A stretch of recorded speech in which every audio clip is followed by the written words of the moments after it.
Well, South Park Season 27 followed up its massive premiere from 2 weeks ago with another incredibly topical, hot-button episode focused on debate bro podcasters, ice, and Kristi Noem shooting puppies. And honestly, this thing was non-stop gags and biting commentary. I really felt like most of the way through, this was just another incredibly strong episode, but boy, did it have a weird, abrupt ending. There is tons to go over with this one, as per usual, so let's dive into Season 27, Episode 2, Gotta Nut. And hey, if you like this breakdown, not only am I going to cover every episode of the new season, but I have a ton of South Park episode, character, and lore breakdowns across the channel, so consider subscribing. Thanks.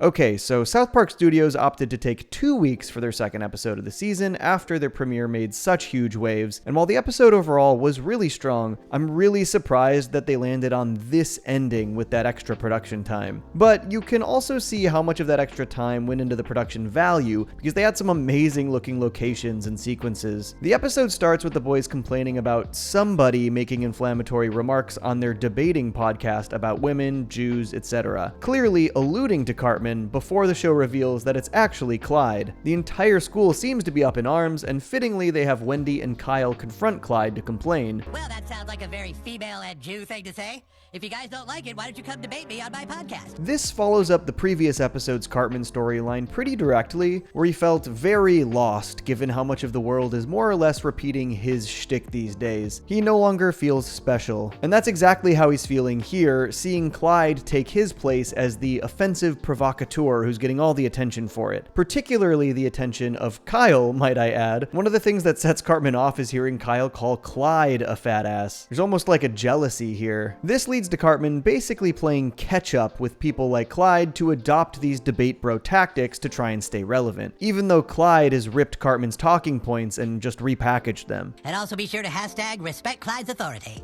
What? So Clyde and Cartman are obviously parodying this specific type of debate bro, a tactic we've seen used pretty heavily for years now, and the episode does not really hold back when it comes to how it feels about these specific types of personalities and influencers. Clyde is basically hawking protein supplement to make money, and he fully states that the only reason he's even doing any of this is to make money, or the way he puts it, because he's got a nut, which is about $60 a week, might I add. In his conversation with Mackie, he seems to have absolutely no real connection or belief in the ideology he's pushing. It's actually a pretty simple formula. Bring people on the podcast to debate, edit the content to be as incendiary as possible, meant to infuriate and divide, get eyeballs on that content through that division, and make money. And I'm sure you've come across this kind of debate bro content before on Twitter, Instagram, TikTok, etc. Interestingly, they make Cartman the Charlie Kirk stand-in here, and I think that was pretty intentional. Charlie Kirk is another one of these right-wing political commentators, and while he does use debate bro tactics like this, he also absolutely believes in the ideology he peddles, just like Cartman does, so this is pretty fitting. But as usual, the show is not making Cartman out to be a good guy here, obviously. They fully spell out for the audience exactly what he's doing to find success in this format. I have my arguments down rock solid. These young college girls are totally unprepared, so I can just destroy them and also edit out all the ones that actually argue back well. I like that this season seems to really be leaning into a good mix of actual political commentary and like incredibly stupid juvenile humor. Obviously last week it felt like all of the Trump's tiny junk stuff was very intentionally trying to get a rise out of him, but this week the whole master debating bit was just clear juvenile wordplay, and I can't pretend it didn't make me laugh. I'm sorry, Mom. You told me to go to sleep, but I started master debating again. But the other major piece of political and cultural commentary here was obviously the focus on ICE. Early in the episode, Mackie gets fired due to the far-reaching budget cuts in education across the country, and despite it completely conflicting with his principles, in order to make ends meet, Mackie decides to join ICE. South Park has obviously covered ICE before. Back in Season 23's Mexican Joker, their detainment camps were a major focus, but with the recent insane inflation of their budget and the fact that they are actively carrying out raids across major US cities in ways that have been highly publicized and criticized, it makes sense that South Park would tackle them again, and they definitely do not hold back in their portrayal of ICE either. If you're crazy or fat and lazy, we don't care at all. Obviously, first off here, they're just incredibly critical of their hiring practices and lack of meaningful screening protocols. It was pretty funny to see that World of Warcraft guy return for the first time since like season 20 to represent their low standards here. And it does feel like their standards just keep lowering. In fact, literally yesterday, Secretary of Homeland Security Kristi Noem announced that they no longer have age limits in their recruiting for ICE enforcement positions. And we'll get to Kristi Noem soon because they definitely covered Kristi Noem in this episode. But also, South Park has just fully been dunking on Homeland Security. Okay, so here's a sentence that really perfectly exemplifies that we probably live in the dumbest timeline. On Tuesday, South Park ratioed Homeland Security on Twitter. Yeah, that's a real sentence. That's a thing that happened. The official Department of Homeland Security Twitter, the agency of the United States government, shared an image of South Park's ICE agents on their page, and South Park responded with this quote tweet. Wait, so we are relevant? Hashtag eat a bag of dicks. That quote tweet nearly 10x'd Homeland Security and was obviously in reference to the White House's assertion that South Park hadn't been relevant in 20 years. And obviously South Park was not subtle in their criticism of ICE in this episode either. They portray one of the raids as taking place at a live Dora the Explorer stage show. It's just a bunch of families enjoying children's entertainment, and ICE shows up to detain, deport, and rip these families apart. And South Park's message here is pretty clear that ICE is not just targeting the quote-unquote worst of the worst as their Secretary of Homeland Security claims they are. And if families watching Dora the Explorer wasn't subtle enough for that message, the next raid makes it pretty unambiguous. I have no doubt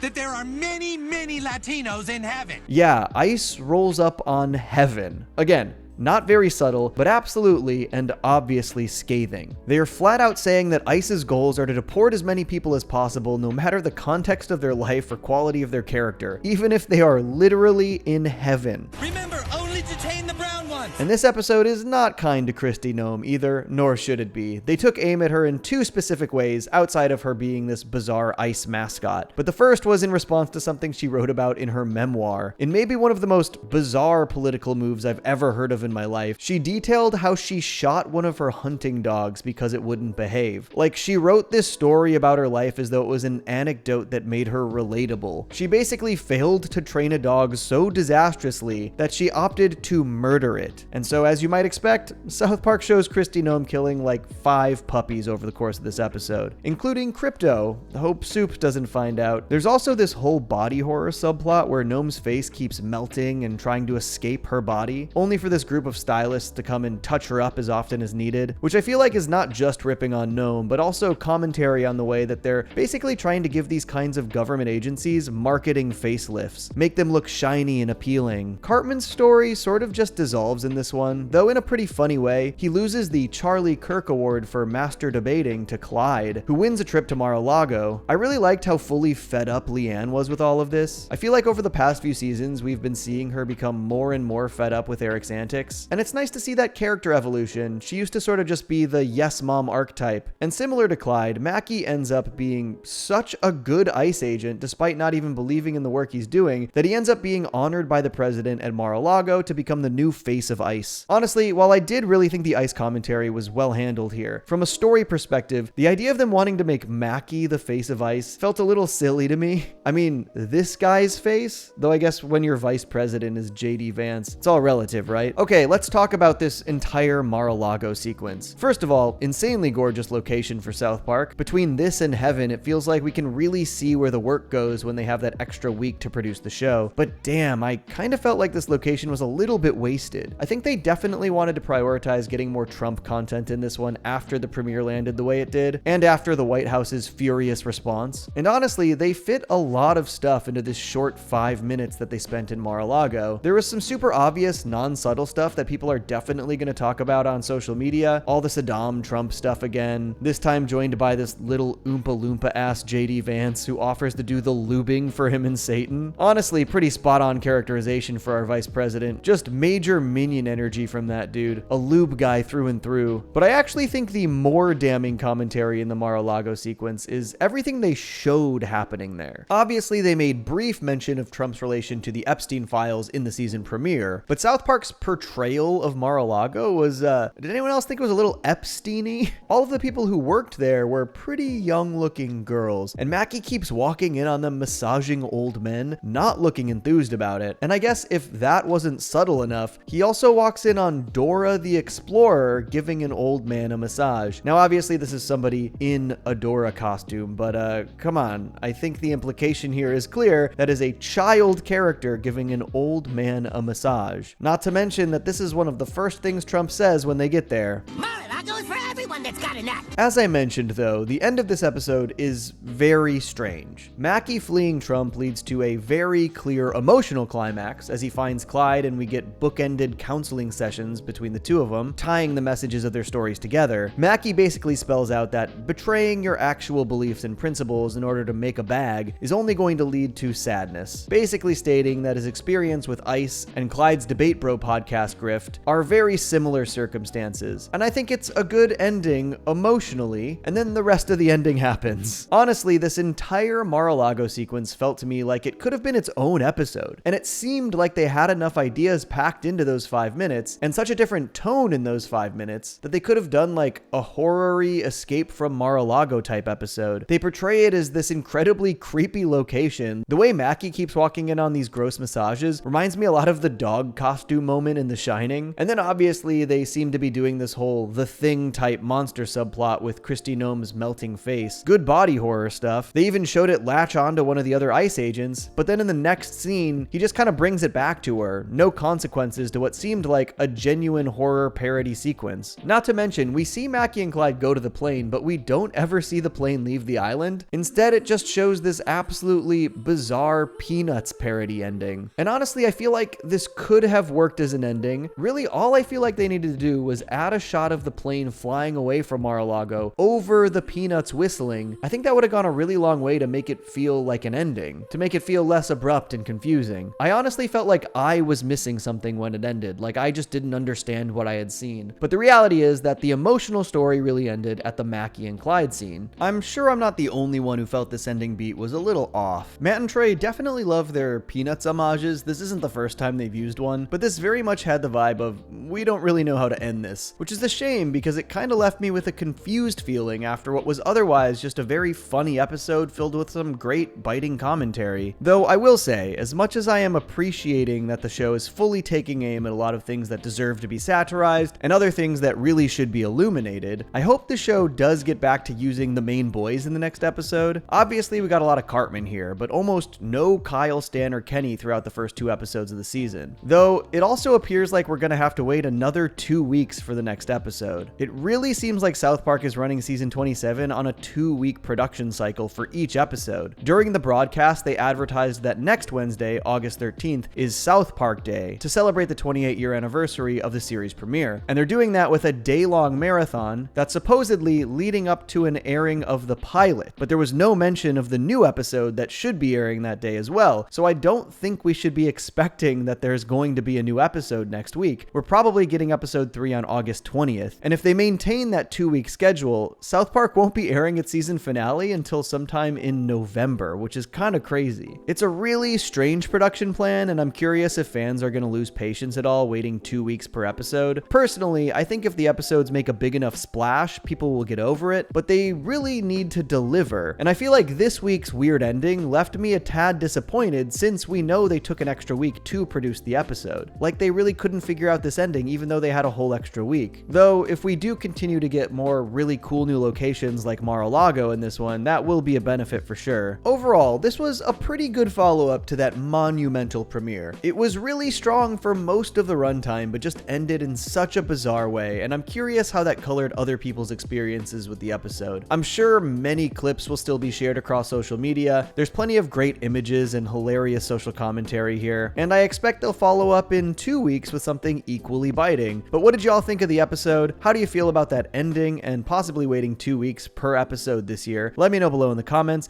and I'll see you in 2 weeks, I guess. Peace. I stay mellow watching Johnny Two Cellos. He talks cartoons, he's a really cool fellow. He keeps you posted on adult cartoons. If that's what you're into, then grab a spoon and a very big bowl of your favorite cereal. Feels like Saturday morning cartoon material. Johnny Two Cellos, watch him on YouTube. Now enjoy this groove and bust a move.